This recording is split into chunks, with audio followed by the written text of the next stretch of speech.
Well,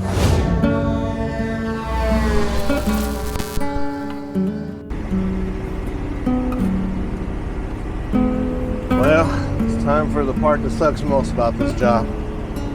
Saying bye to the family.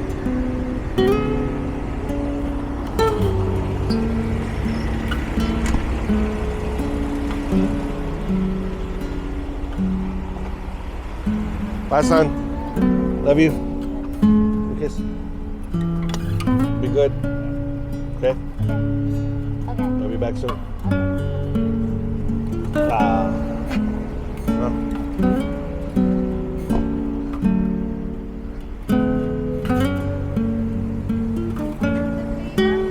See you.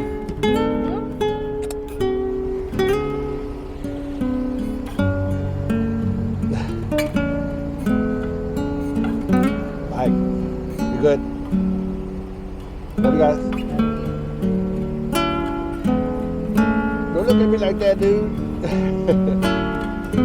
Alright guys, bye. We'll see y'all later. Alright.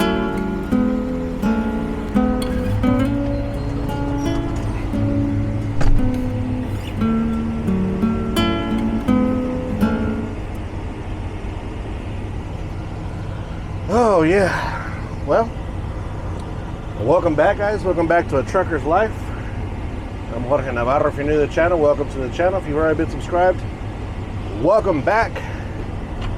And starting our trip up to Virginia. Picked up the load yesterday. Whenever they deliver on Monday, I pick them up on Friday. I know you guys will see this after the fact, but whenever the loads, like I said, deliver on Mondays, we pick them up Fridays, but we don't actually leave until Saturday because it's only a day and a half trip up there. So just got through having a good breakfast with the family, and it's time to put some miles down, get out of here, and hopefully everything will go well on our trip. Hopefully you guys enjoy this new camera that we're using. The audio hopefully is a little better. I know this is kind of annoying to see this little thing right here on my shirt, but until I find out another way. I did buy a wireless microphone though, so I mean another mic that kind of hides a little better, that hooks into this microphone here. In case you guys are wondering what camera this is the Osmo Pocket 2 by DJI. As you guys know, I love DJI products, and all my drones are from that company, but I've never had a DJI like handheld type camera, so I've always used GoPros and then the regular DSLR camera. So hopefully this will do us good. If not, then we'll use it for certain things and not for others. So cool, let's put it in the wind.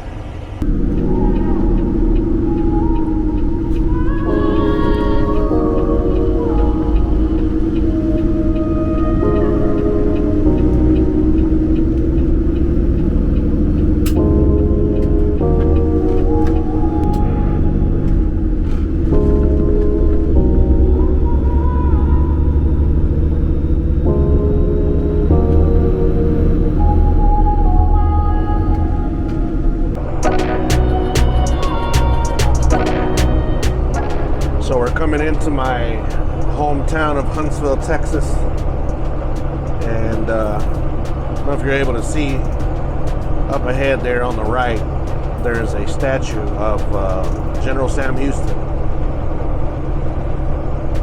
A lot of history in this little town, lots and lots of history. And well, anyways, that statue there at night created a few accidents when they first erected it. So that statue was a donation by a older gentleman that put it together and donated it to the city. And you can see it right there to your right. So imagine that statue in the middle of the night with fog out, and you're not used to it being there. So we've had a couple of people that at the beginning of that, years ago, during one of those nights with a lot of fog and tired and all that stuff, came up on that statue that's lit up. And at night, it actually looks like it's floating if it's a foggy day. So can you imagine the scare of somebody that's tired all of a sudden look up and see something floating in the air like that in the middle of the night? And yeah, that was the reason for accident. I don't know how many there were, but I know a few that I remember of. But something a little interesting about my little hometown. And over here to the right, as we're passing up, is a prison, one of many prisons here in this little town. Fun fact, well, I don't know about fun, but a fact of this little town is it's where death row's at. The lethal injection is taking place here in this little town of Huntsville. And actually the headquarters to the prison system for Texas is actually here in this little town as well. So, quick little facts of my little beloved town. This little town for me is one of those bittersweets. It's kind of like a brother or a sister. If somebody talks bad about it, you're going to take up for it. But then you can talk as much junk as you want about it because you're from here. I've had a lot of bad experiences in this little town, but with the bad experiences, I had a lot of great experiences as well. I wasn't the ideal child back in the day, by no stretch of the imagination. I was a bit of a headache for my parents, but I never got into really major trouble as far as like vandalism and crazy stuff like that. I never really was into that type of stuff. Me, it was more about having fun, and as a guy, out with the girls, doing things I'm not supposed to. That's why I kind of became a father at a young age.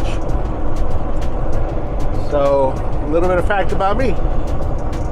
No regrets though. I have zero regrets of my younger days. I had a lot of fun. Growing up in a small town, for me, was the best thing that could have ever happened, really. And the best thing my parents could have ever done for me. If I'd have grown up in a major city, Houston, initially we were going to go to California because that's where my dad, when he came to the United States, he went to California. So, Lord knows, I probably would be either dead or in prison or something. It wouldn't have been good. But this little town here kind of saw me grow up and go through my stuff, through all my trials and tribulations of life as a youngster. And I had a lot of trials and tribulations that I put myself into more than anything else. But, I'm not going to be able to show you guys, but we just passed up what used to be our drag strip, a little drag strip. I actually got caught flagging a race out here. So we were flagging a race, and as I was flagging the race, a police officer showed up. The race took off, and the cars were gone, and I was just standing in the middle of the road. And the police officer came and, what are you doing? Nothing, walking. I know that wasn't going to fly, but I tried, right? I got a ticket for encouraging racing or something like that. I don't remember what it was for. But that road there, guys, it's literally, you literally could probably count the amount of cars that go through there per day. Maybe on a good day, 100 cars per day go down that road. If that many, I would say 50. It's just a very, very, back in the days, it was very, very, wasn't used much, put it that way. And right now it's not used much either, so it's another thing. But that was one of my things. I loved speed. I'm glad I never got a sports car. My dad was going to buy me a 300Z at one time, and that was also the best thing he did, was not to buy that car for me, because I'd probably be dead as well. Right up here is shout out to our boy Juan Zamora, which is a painter. I've talked about him a few times. He actually works at a paint body shop right here. on the right-hand side. It's called Danny Brown's, Huntsville, Texas. Another little story about me is, see how this section of road here is actually, it's a 4-lane, right? And when I was in high school, this had just been done. Over here to the right was a bunch of trees, and as you can see, over here to the left is nothing but trees. Well, beyond those trees is the high school. Over here on the left, we won't be able to see it, but the high school's there. Well, I kind of like to be truant every once in a while, or, skipping school, as we called it. And I was with one of my best friends, Carl Nato, man. That's a great dude. I was with him, and we decided to take off. It literally took us, because we were so scared. I think it was our first or second time doing it, of leaving school. It literally took us about 3 hours to do the 4 corners. So basically, we jumped over back there into the woods that I showed you guys. Then we crossed over the other road, and then these woods that you see here, we had to cross back over to your left because my house was out that way. It took us, to tell you this, we left when the first bell rang. And when we got to my house, the buses were letting out. That's how long it took us to get home. But we had fun though. We had fun running through the woods and toppling over deer stands. I'm sorry, I know that's a terrible thing to do for you hunters, but we're out there toppling over deer stands. And that particular day, see, my friend Carl, he's a white guy. And if y'all ever watched the movie Blood In, Blood Out, Bound by Honor, Miklo, the white guy that was with all the Hispanics, that's kind of where he got his nickname Miklo, because of that movie Bound by Honor or Blood In, Blood Out, whichever way you know it. And he hung out with nothing but Hispanics, so that was his nickname. But anyways, that's besides the point. So we were walking through this pasture, and I always laugh about this because we were walking through this pasture, and there was this white donkey. Okay, and don't you know that white donkey picked me out and chased me down the road, or not down the road, down the pasture, until I was actually able to make it to a fence line and jump over the fence line. And he didn't even chase my friend. So it was a joke that him and I always had, that we ran across the racist donkey. And that was I remember that was pretty funny. At least I thought it was we thought it was funny that I ran across a racist donkey, the white donkey. Memories, guys. Wow, lots of memories that I have in this little town. But I'm glad I'm out. I'm glad I'm not far, a few minutes away. But I'm glad I'm not there anymore, or here anymore. I just know too many people, and the whole point was to stay away from a lot of people so I wouldn't get into any trouble. So I don't come to this town, unfortunately. Very rare. I still have almost all of my mom's side of the family is here. A lot of acquaintances are here. And my friend Juan is here, and his family. We need to go out and hang out with them one of these days again. He has a couple of acres out here in the middle of the woods, and we come out, we put out, make a bonfire, and throw a couple of cold ones back, and just have a good old time, remembering good old days. It's always good. I don't know, to me it's always good to come back and reminisce and think about the good old days, but not come back to live, no. One more fun fact about me before I let you guys go here is, coming up ahead here, there is see this little bridge that we're coming up to right here? So this little bridge right here, I have very fond memories of it because I got a Rolex here one time. A real genuine Rolex right here, this little spot right here. We used to go up underneath there and tag up, excuse me. We used to go underneath there and tag up because we were taggers, you know. We weren't about gang graffiti. We were just about tagging, you know, hip hop and stuff like that. But we were too scared to do it in the middle of town, so we come out underneath bridges and do it. Haha, we were such badasses. But anyways, so there was this young man that was with us. I had a lowrider at the time, a little lowrider mini pickup, little Nissan pickup with hydros and stuff. A lot of people from town loved that little truck. And well, anyways, he was with us, and he told me, he said, "I'll give you this Rolex if you let me drive your truck and hit switches with you." I'm like, "Really? Why would you do that?" He's like, "I don't know, because I'd never done it before." I was like, "Okay, whatever floats your boat, bro." So he drove it about a mile, hit switches a couple of times, and handed me a Rolex. I don't know if that Rolex, I'm sure that Rolex was his dad's, and he took it from his dad's house, I guess, I don't know. Because he lived in the upper, you know, the higher neighborhood, you know, the upper class, I guess, neighborhood. I think his dad was like a doctor or something, I don't know. But he gave me that Rolex. And then I gave that Rolex to my dad because my dad always wanted a Rolex. So I gave it to him. And then my dad sold it.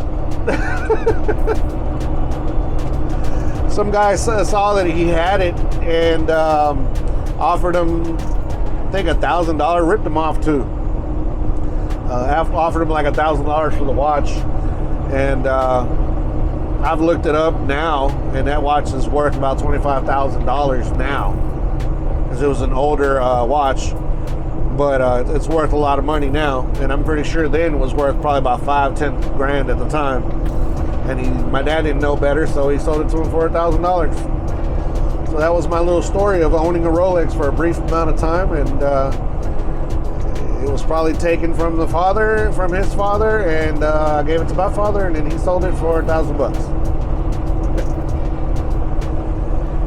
Yep. Feels good to talk to you guys about my growing up days, my past.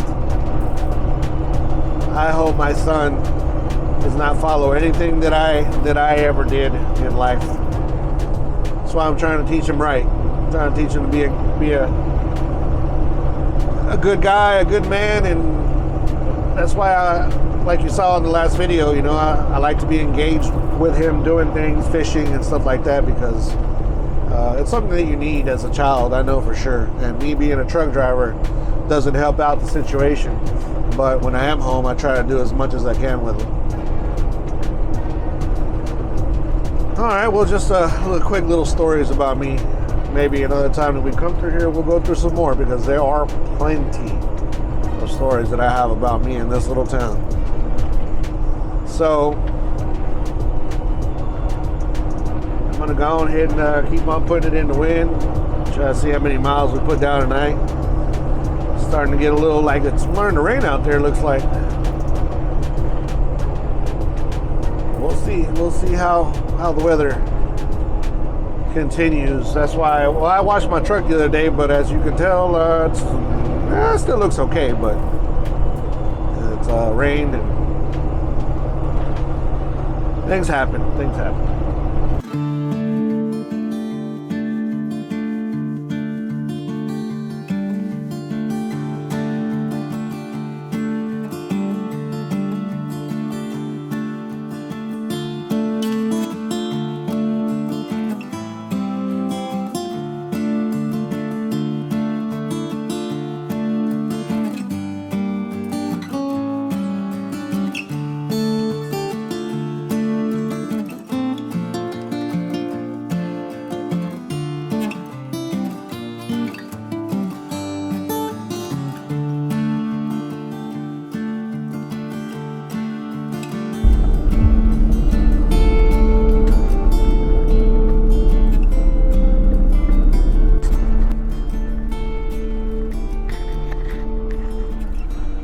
Oh, well, we're coming to a complete stop here. Well, not complete stop. We're still rolling a little bit, but it's like we had an accident up ahead. Had a couple of cops back there slowing traffic down, which is, I think they should all do that. There's an accident up ahead, put a cop about 2 or 3 miles down the road, slow everybody down. That way you don't come up on it all of a sudden and you become part of the accident as well. With this weather, this rain, I don't know, guys, what kind of mood do you guys get when you get into weather like this? We've been getting so much of this weather that it's just depressing now. I mean, I love the rain. It's beautiful. It makes everything turn green and all that good stuff. But at a certain point, it starts getting a little on the annoying side. There's the officer here.